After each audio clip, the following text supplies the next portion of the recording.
Welcome to the Visionary Sister Circle with Dr. L, where women become their own liberation. This is the space for healing, alignment, and powerful self-reclamation. Here, we honor real stories, ancestral wisdom, and the courage it takes to evolve. If you're ready to discover your voice, protect your energy, and rise into your purpose, well, you're in the right place. Take a deep breath and come as you are. The circle is open. And so here we are. Happy 2026. Welcome to the Visionary Sister Circle with Dr. L. I know it's been a moment, but I'm back. I'm here. I was recovering from total knee replacement surgery, and the process has taken a little longer than I expected. And I just wanted to touch base and kind of bring a little light to where we are and what I've been doing and reconnecting with all my listeners. And I'm so thankful for all of you, everyone who has reached out in various ways. I'm thankful for your love and I'm thankful for your support. And when I say the circle is open, I really mean it, because some of you really came through and showed how important it is to have a circle. So I really wanted to just, number one, again, say Happy New Year. We are getting ready to start off the year of the horse in the Chinese New Year. Which means that we are going to be moving forward and fast. And, kind of, it's been in contrast to what I have been doing while I was home recuperating. And just really trying to touch base with me and focus on myself, my full self. I'm a mother, I'm a wife, I'm a woman, I'm an educator, I'm a coach, and I'm a spiritual being, and I'm so many things to so many people. And sometimes I forget that I am still L. I'm still LaShawn, and the downtime that I had really allowed me to sit and reflect on just how powerful I really am, but how vulnerable I can be, and how it's important to listen to your body, because if I didn't listen to my body, then, things may have turned out a little bit differently. But I also wanted to acknowledge how heavy the world is feeling right now. I tried to really process things on my own, but I felt like there were other people in the space who really needed a circle. They needed to know that other folks were going through the same thing. And I wanted to name what those feelings are and how we can really do better for ourselves and for others.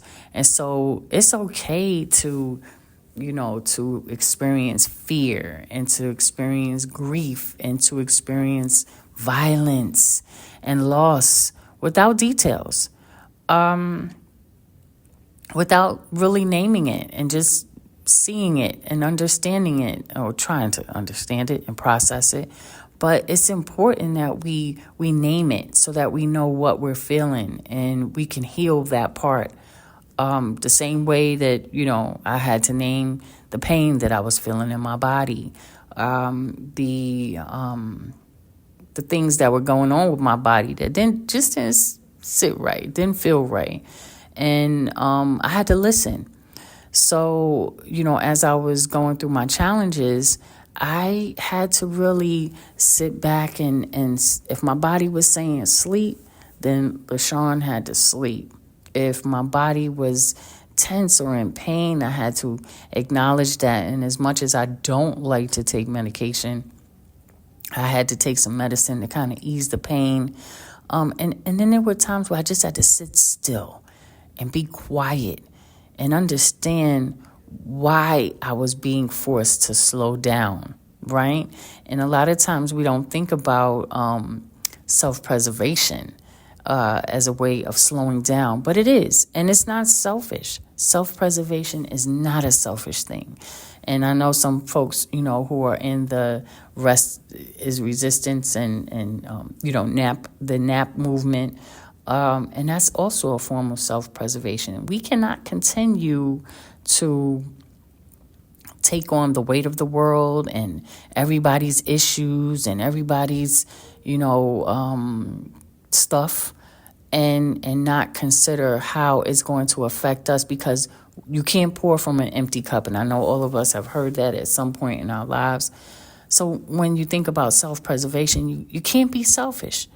You can be selfish, Self-preservation is really not being selfish. Some may see it as, but it's a way to take care of yourselves.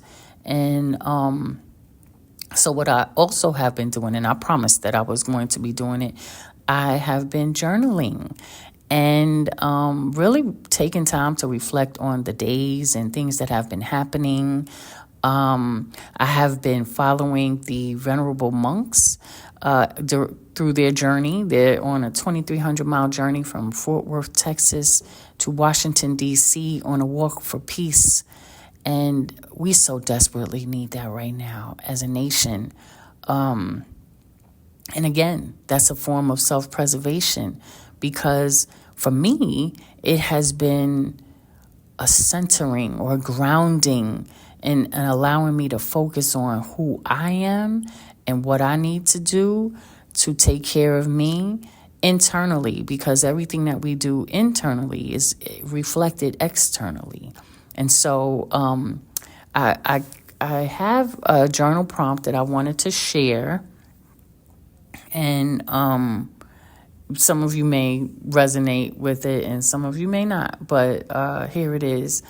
The first one is, what would it look like to protect my energy without apology, right? Because a lot of times we apologize, I couldn't make it, and I couldn't do this, and all.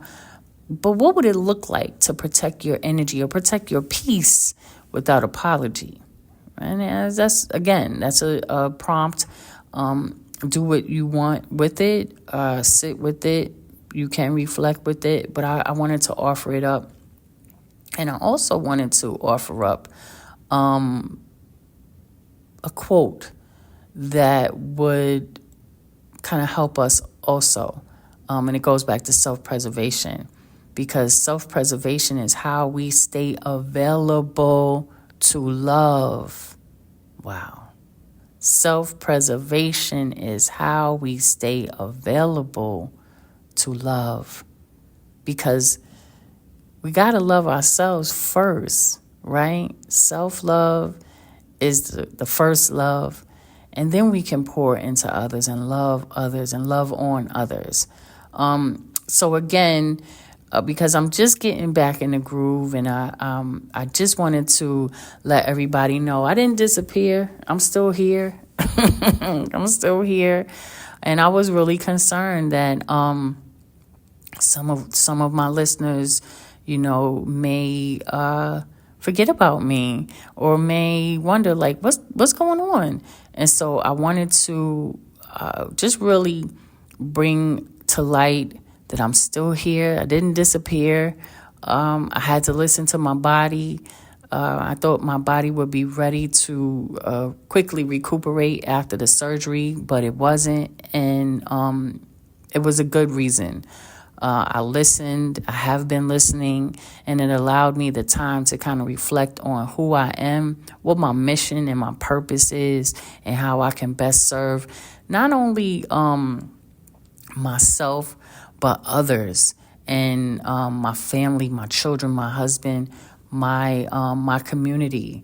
And so with that, I just want to thank you all, everyone who has reached out, everyone who has checked in on me. Thank you. Thank you for your love. Thank you for your support. But remember, this circle is always open. I am really hoping to have more episodes and more conversations for us, so that we can continue through 2026 and in a forward-moving pattern, and so that we're not stagnant and we're not held back by things that no longer serve us. And so with that, this is Dr. L. This is the Visionary Sister Circle. I'm thankful that you're still here with me. I'm thankful that I'm back. And remember, the circle is always open.